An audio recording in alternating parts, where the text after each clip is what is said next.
পুচকুড়িটা দেখেছো? হ্যাঁ, দেখলে ভালো লাগলো ফলো করে দিও।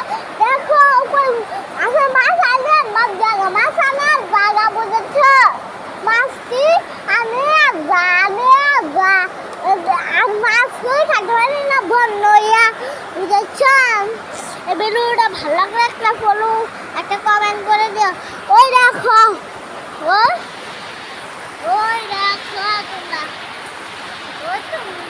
দেখো মানে ডুব হয়ে যাবে ঘর বাড়ি দেখেছ? এখানে বিল্ডিং ঘর ডুববে না। ওই দেখছ?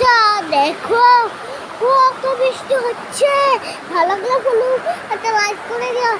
দেখো এত বৃষ্টি যে আর কই লাভ নাই বুঝেছ? কমেন্ট করে দিও ভালো লাগলে ভিডিওটা।